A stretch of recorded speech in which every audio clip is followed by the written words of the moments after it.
بسم اللہ الرحمن الرحیم۔ غزوہ فتح مکہ، رمضان 8 ہجری۔ رمضان 8 ہجری میں اللہ تعالیٰ نے اپنے رسول صلی اللہ علیہ وسلم کو مکہ مکرمہ کی فتح کا شرف بخشا۔ یہ سب سے عظیم فتح تھی جس سے اللہ نے اپنے دین اور رسول اللہ صلی اللہ علیہ وسلم کو عزت بخشی، اپنے گھر اور اپنے شہر کو غلط ہاتھوں سے آزاد کیا۔ اس فتح پر آسمان والوں نے خوشی منائی اور کفار اللہ کے دین میں فوج در فوج داخل ہوئے۔ اس کا سبب یہ ہوا کہ بنو بکر حدیبیہ کے معاہدے میں قریش کے ساتھ شامل ہو گئے تھے۔ ان کی بنو خزاعہ کے ساتھ دور جاہلیت سے خوریزی اور کشاکش چلی آ رہی تھی، جس کی آگ اسلام کی آمد کے سبب وقتی طور پر بجھ گئی تھی۔ جب حدیبیہ کی صلح ہو چکی تو بنو بکر نے اسے غنیمت جانا اور موقع پا کر شعبان 8 ہجری میں رات کے وقت بنو خزاعہ پر چھاپا مارا۔ اس وقت بنو خزاعہ وتیر نامی ایک چشمے پر تھے۔ بنو بکر نے ان کے 20 سے زیادہ آدمی قتل کیے اور انہیں مکے تک دھکیل لائے، بلکہ مکے کے اندر بھی ان سے لڑائی کی۔ قریش نے بھی پس پردہ ہتھیاروں اور جنگجوؤں سے ان کی مدد کی۔ بنو خزاعہ چونکہ صلح حدیبیہ میں مسلمانوں کے ساتھ شامل ہو گئے تھے اور ان کے متعدد افراد مسلمان بھی ہو چکے تھے، اس لیے انہوں نے رسول اللہ صلی اللہ علیہ وسلم کو اس واقعے کی اطلاع دی۔ آپ نے فرمایا، واللہ لأمنعنکم مما امنعوا نفسی منہ، واللہ میں جس چیز سے اپنی حفاظت کرتا ہوں اس سے تمہاری بھی ضرور حفاظت کروں گا۔ ادھر قریش نے اپنی غلط کاری محسوس کی اور اس کے نتائج سے خوفزدہ ہوئے، اس لیے جھٹ ابو سفیان کو مدینے بھیجا کہ وہ عہد کو پختہ کرے اور مدت اور بڑھا دے۔ ابو سفیان مدینے پہنچا تو اپنی صاحبزادی ام المومنین ام حبیبہ رضی اللہ عنہا کے گھر آیا۔ جب رسول اللہ صلی اللہ علیہ وسلم کے بستر پر بیٹھنا چاہا تو انہوں نے بستر لپیٹ دیا۔ ابو سفیان نے کہا، بیٹی، کیا تم نے اس بستر کو میرے لائق نہیں سمجھا یا مجھے اس بستر کے قابل نہیں گردانا؟ انہوں نے کہا، یہ رسول اللہ صلی اللہ علیہ وسلم کا بستر ہے اور آپ ناپاک مشرک ہیں۔ ابو سفیان نے کہا، واللہ میرے بعد تمہیں شر پہنچ گیا ہے۔ پھر وہ رسول اللہ صلی اللہ علیہ وسلم کے پاس آیا اور آپ سے گفتگو کی۔ آپ نے کوئی جواب نہ دیا۔ پھر وہ ابو بکر رضی اللہ عنہ کے پاس گیا کہ وہ رسول اللہ صلی اللہ علیہ وسلم سے بات کریں۔ انہوں نے کہا، میں نہیں کر سکتا۔ اس کے بعد وہ حضرت عمر رضی اللہ عنہ کے پاس آیا، انہوں نے سختی سے انکار کیا۔ اس کے بعد حضرت علی رضی اللہ عنہ کے پاس آیا، انہوں نے معذرت کی اور مشورہ دیا کہ وہ خود لوگوں کے درمیان امان کا اعلان کرے اور واپس چلا جائے۔ اس نے ایسا ہی کیا۔ ادھر رسول اللہ صلی اللہ علیہ وسلم نے غزوے کی تیاری شروع کر دی۔ صحابہ کو بھی اس کا حکم دیا اور مدینے کے گرد و پیش جو اعراب تھے انہیں بھی تیاری کے لیے کہا، لیکن خبر چھپائے رکھی اور دعا فرمائی، اللہم خذ العیون والاخبار عن قریش حتی نبغتها فی بلادہا۔ اے اللہ، جاسوسوں اور خبروں کو قریش تک پہنچنے سے روک لے تاکہ ہم ان کے علاقے میں اچانک ان کے سروں پر پہنچ جائیں۔ مزید رازداری کے لیے آپ نے اوائل رمضان میں حضرت ابو قتادہ رضی اللہ عنہ کو مدینے سے 36 میل دور بطن عظم کی طرف روانہ فرمایا تاکہ سمجھنے والا یہ سمجھے کہ آپ اسی علاقے کا رخ کریں گے۔ ادھر حاطب بن ابو بلتیہ رضی اللہ عنہ نے قریش کو ایک رقعہ لکھ کر یہ اطلاع بھیجی کہ رسول اللہ صلی اللہ علیہ وسلم حملہ کرنے والے ہیں۔ انہوں نے یہ رقعہ ایک عورت کو دیا اور اسے قریش تک پہنچانے کا معاوضہ دیا۔ رسول اللہ صلی اللہ علیہ وسلم کے پاس آسمان سے خبر آ گئی اور آپ نے حضرت علی، حضرت مقداد اور حضرت زبیر اور حضرت ابو مرصد غنوی رضی اللہ عنہم کو یہ کہہ کر بھیجا کہ روضہ خاک جاؤ، وہاں ایک ہودج نشین عورت ہوگی جس کے پاس ایک رقعہ ہوگا، وہ اس سے لے لینا۔ انہوں نے جا کر رقعہ طلب کیا۔ عورت نے کہا میرے پاس کوئی رقعہ نہیں۔ ان لوگوں نے کہا یا تو رقعہ نکالو ورنہ ہم تمہیں ننگا کر دیں گے۔ اس پر اس نے اپنے جوڑے سے رقعہ نکالا۔ یہ لوگ اسے لے کر نبی صلی اللہ علیہ وسلم کے پاس آئے۔ آپ نے دریافت فرمایا حاطب یہ کیا ہے؟ حاطب نے معذرت کی کہ مکہ میں میرے اہل و عیال اور بال بچے ہیں اور قریش میں میری کوئی قرابت داری نہیں کہ اس کی وجہ سے وہ میرے بال بچوں کی حفاظت کریں، تو میں نے چاہا کہ ان پر کوئی احسان کروں کہ اس کے بدلے وہ میرے اہل و عیال کی حفاظت کریں، ورنہ میں نے نہ یہ کام اسلام سے مرتد ہونے کے سبب کیا ہے نہ کفر سے راضی ہونے کے سبب۔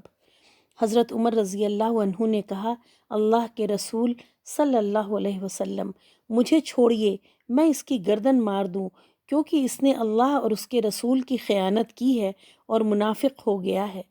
رسول اللہ صلی اللہ علیہ وسلم نے فرمایا انہ شہد بدرا وما یدریک لعل اللہ اطلع علی اہل بدر فقال اعملوا ما شئتم فقد غفرت لکم۔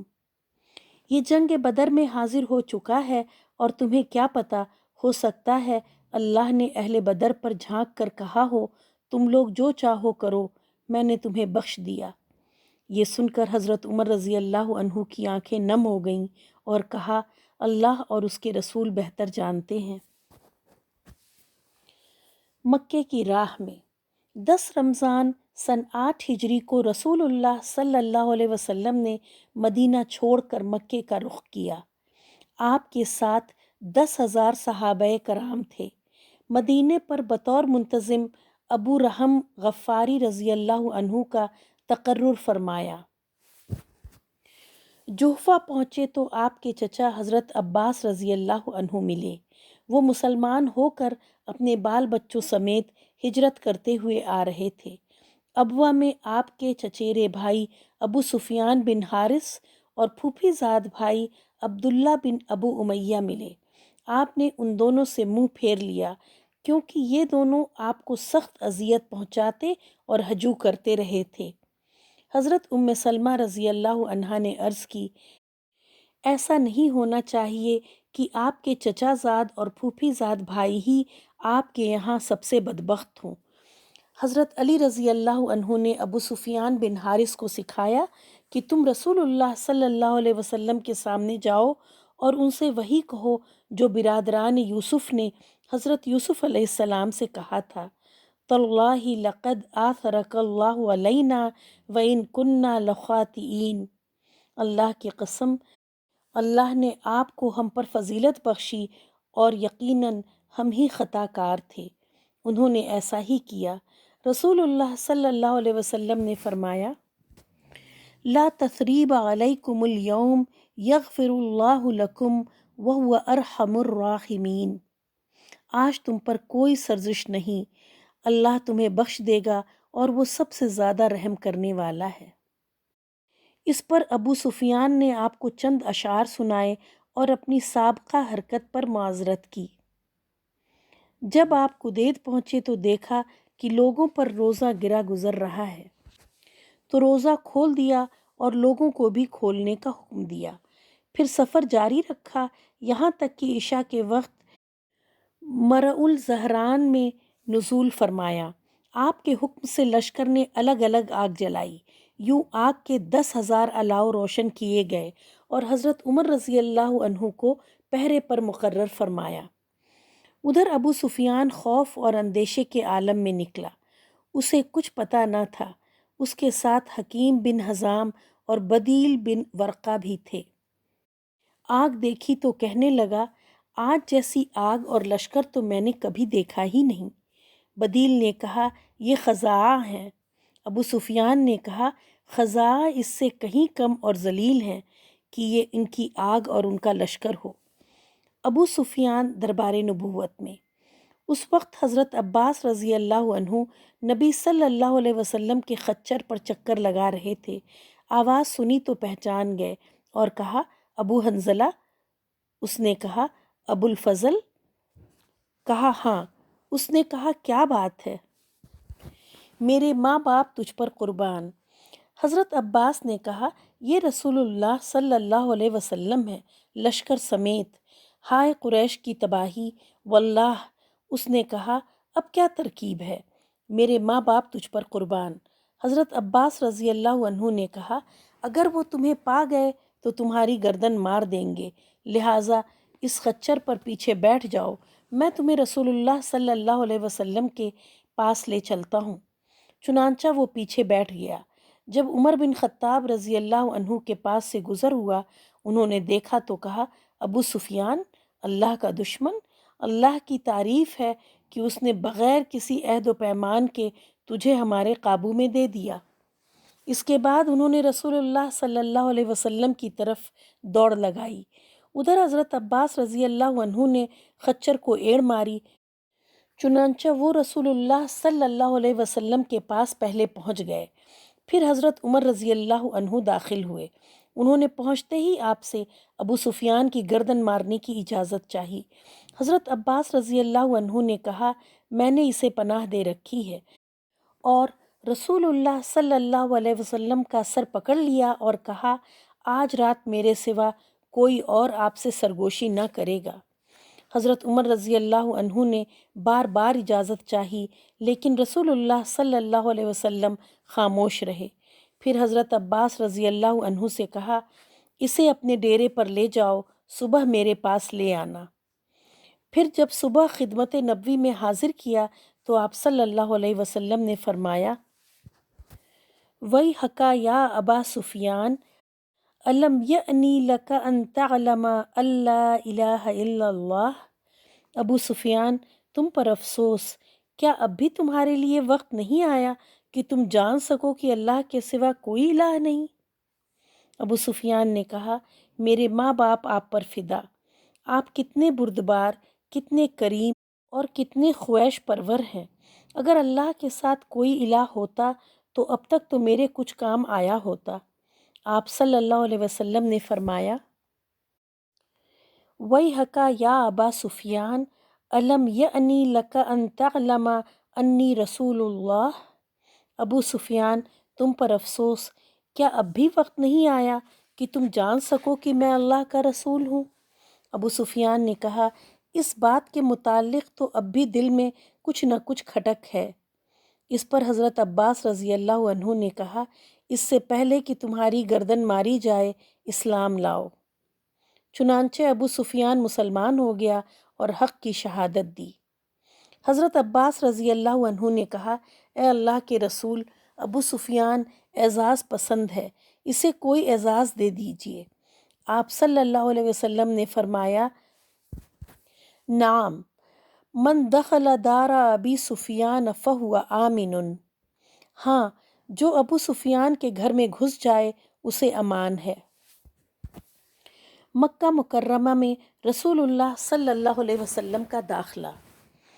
اسی صبح رسول اللہ صلی اللہ علیہ وسلم مکہ روانہ ہوئے اور حضرت عباس رضی اللہ عنہ کو حکم دیا کہ ابو سفیان کو وادی کی تن کنائے پر پہاڑ کے ناکے کے پاس روکے رکھیں تاکہ وہاں سے گزرنے والی خدائی فوجوں کو ابو سفیان دیکھ سکے۔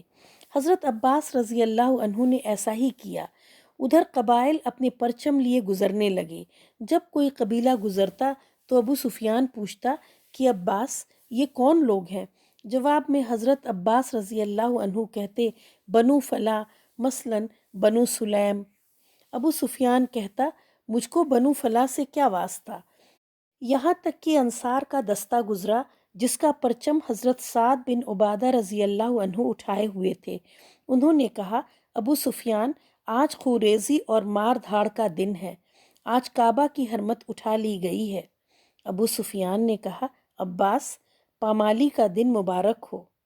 پھر رسول اللہ صلی اللہ علیہ وسلم اپنے سبز دستے میں تشریف لائے۔ آپ مہاجرین و انصار کے درمیان فروکش تھے۔ یہاں صرف لوہے کی باڑ دکھائی پڑ رہی تھی۔ ابو سفیان نے کہا سبحان اللہ، عباس یہ کون لوگ ہیں؟ حضرت عباس رضی اللہ عنہ نے کہا یہ انصار و مہاجرین کے جلوں میں رسول اللہ صلی اللہ علیہ وسلم تشریف فرما ہے۔ ابو سفیان نے کہا، بھلا ان سے محاذ آرائی کی کسے طاقت ہے؟ تمہارے بھتیجے کی بادشاہت تو بڑی زبردست ہو گئی۔ حضرت عباس رضی اللہ عنہ نے کہا، یہ نبوت ہے۔ اس نے کہا، جی ہاں، فی الواقع۔ پھر اس نے رسول اللہ صلی اللہ علیہ وسلم کو حضرت سعد رضی اللہ عنہ کی بات بتلائی، جو انہوں نے کہا تھا، ابو سفیان، آج خوریزی اور مار دھاڑ کا دن ہے، آج کعبے کی حرمت اٹھا لی گئی ہے۔ اس پر آپ صلی اللہ علیہ وسلم نے فرمایا، کذب سعد، ھذا یوم یعظم اللہ فیہ الکعبہ ویوم تکسیٰ فیہ الکعبہ۔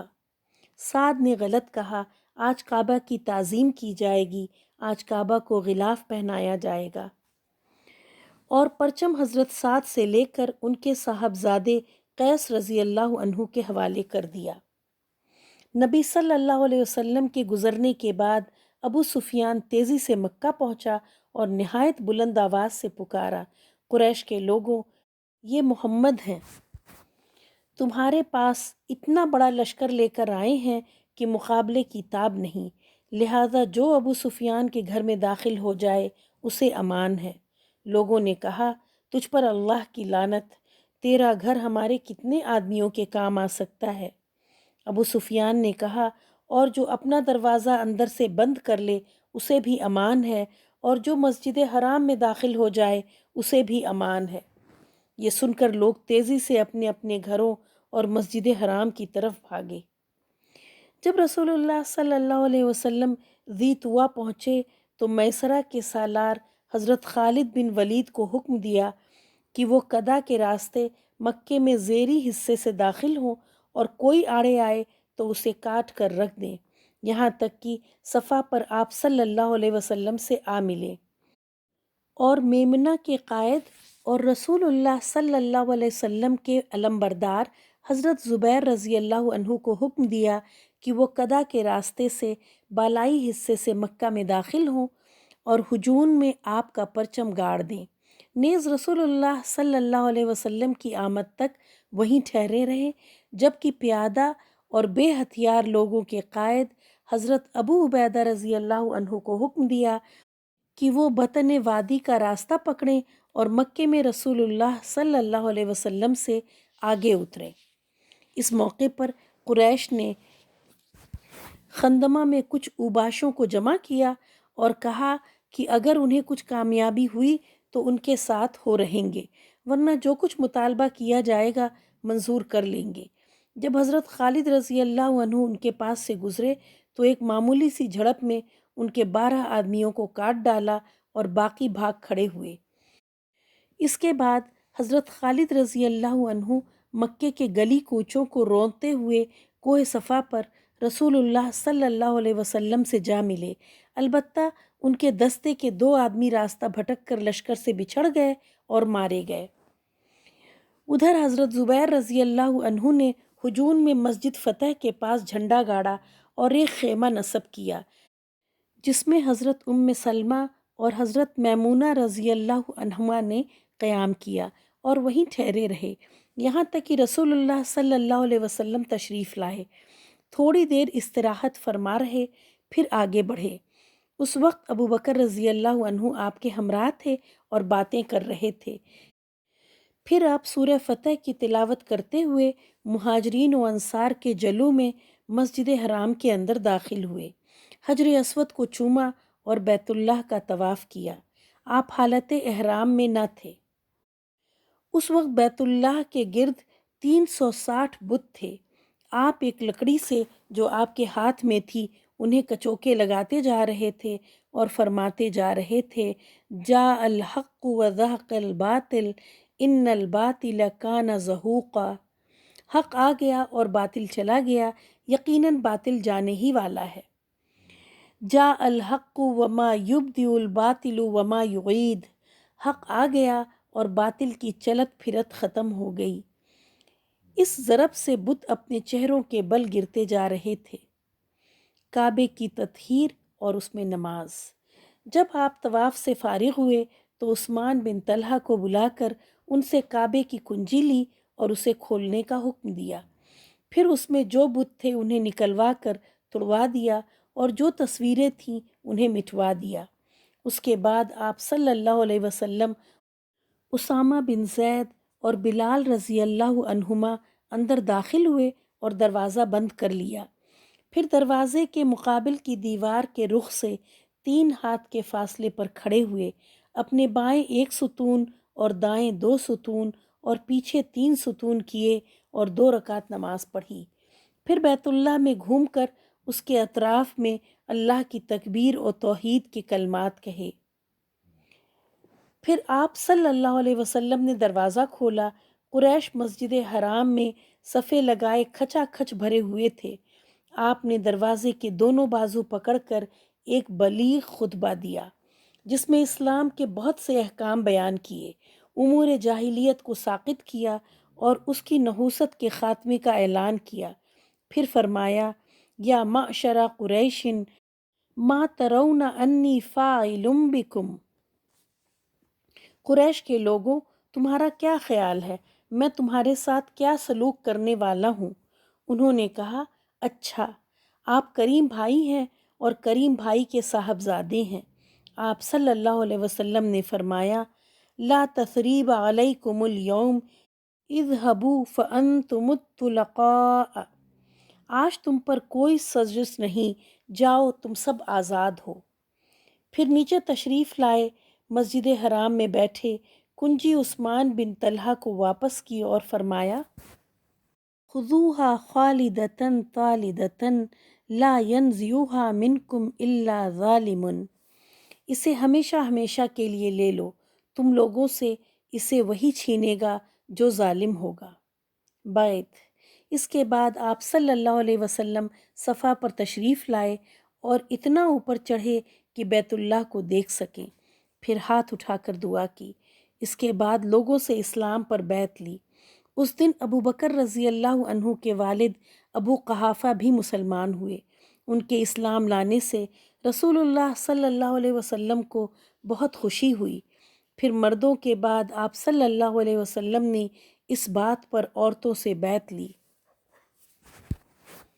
اللہ یشرکن باللہ شیئا ولا یسرقن ولا یزنین ولا یقتلن اولادہن ولا یأتین ببہتان یفترینہ بین ایدیہن وارجلہن ولا یعصینک فی معروف، اللہ کے ساتھ کسی چیز کو شریک نہ کریں گی، چوری نہ کریں گی، زنا نہ کریں گی، اپنی اولاد کو قتل نہ کریں گی اور اپنے ہاتھ پاؤں کے درمیان سے گڑھ کر کوئی بہتان نہ لائیں گی اور کسی بھلی بات میں آپ صلی اللہ علیہ وسلم کی نافرمانی نہ کریں گی۔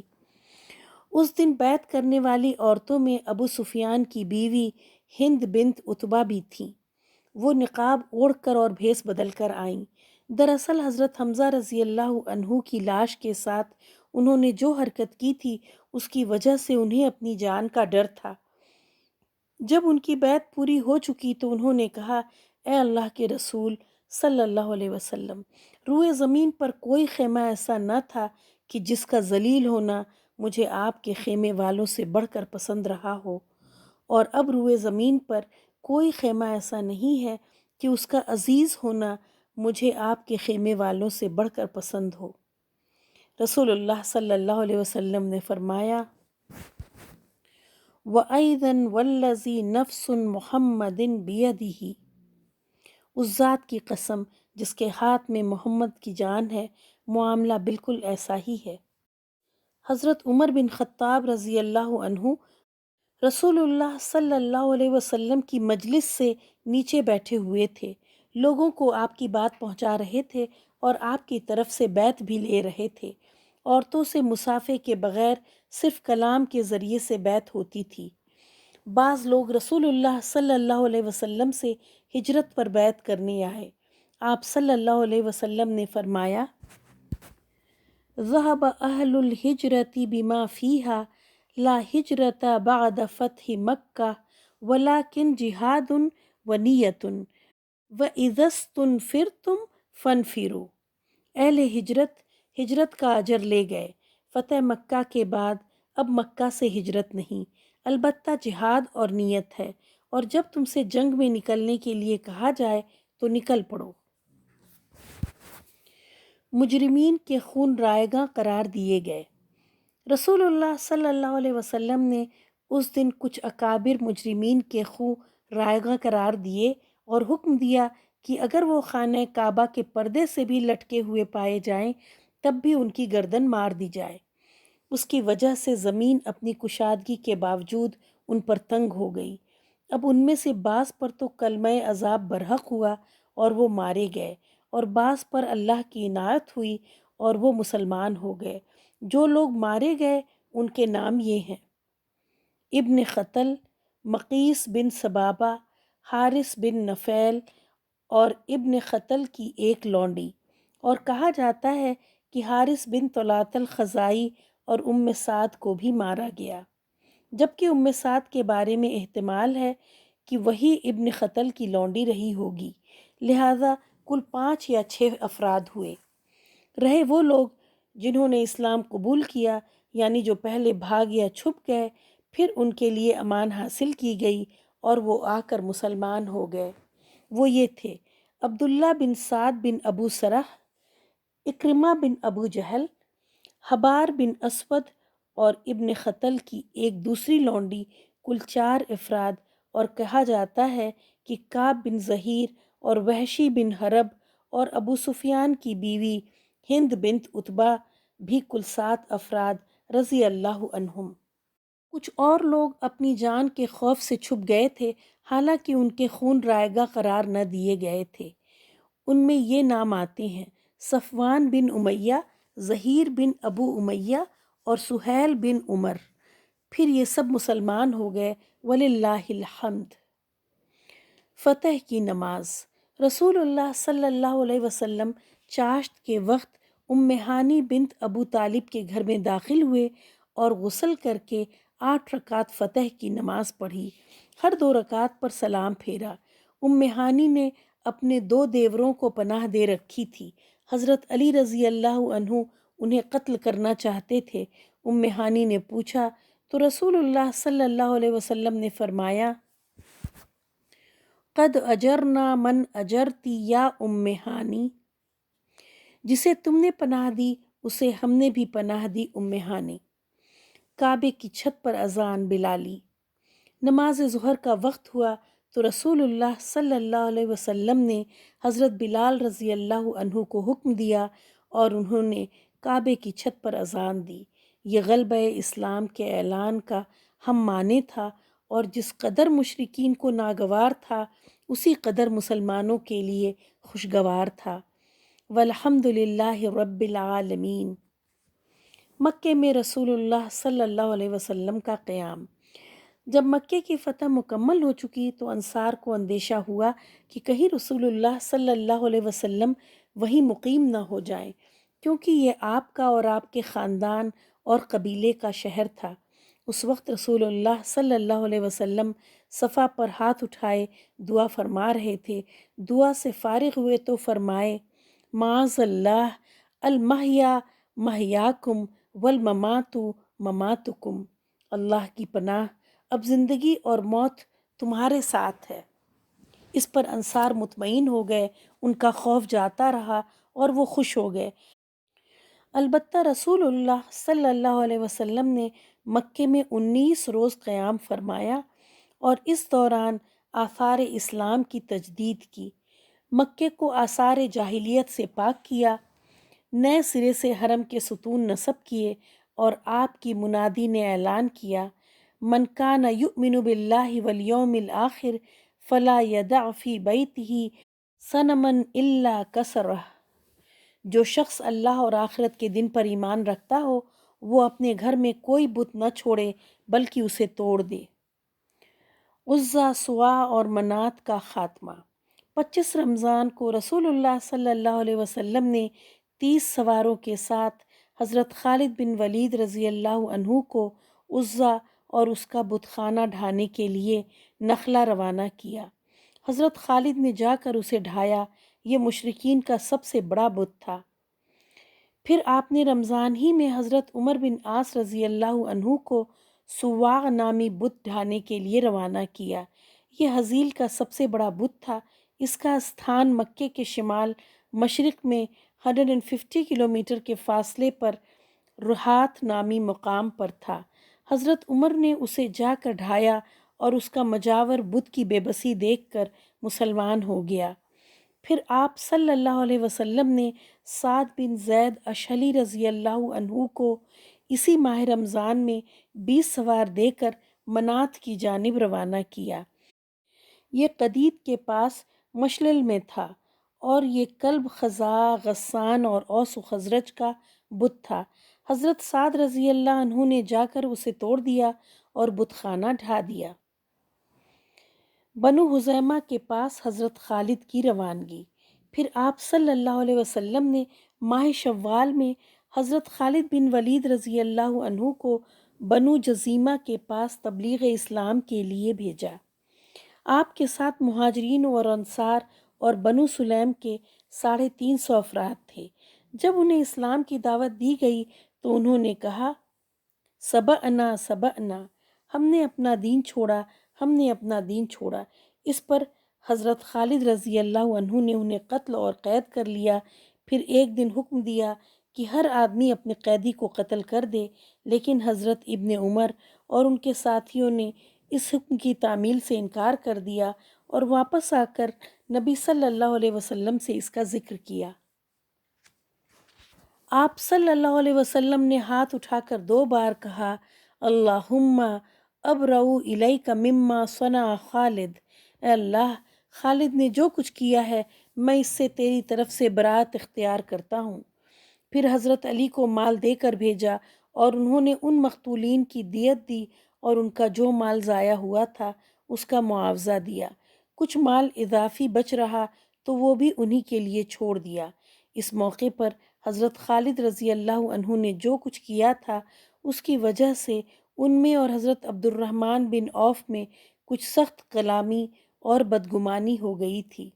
جب لوگوں نے واپس آ کر رسول اللہ صلی اللہ علیہ وسلم کو اس کی خبر دی تو آپ صلی اللہ علیہ وسلم نے فرمایا، مہلاً یا خالد، دع عنک اصحابی فواللہ لو کان احد ذہبا ثم انفقته فی سبیل اللہ ما ادرکت غدوۃ رجل من اصحابی ولا روحتہ۔ خالد، ٹھہر جاؤ، میرے رفقا کو کچھ کہنے سے باز رہو۔ واللہ اگر احد پہاڑ کے برابر سونا ہو پھر تم اسے اللہ کی راہ میں خرچ کر دو، تب بھی میرے رفقا میں سے کسی ایک آدمی کی ایک صبح کی عبادت یا ایک شام کی عبادت کو نہیں پہنچ سکتے۔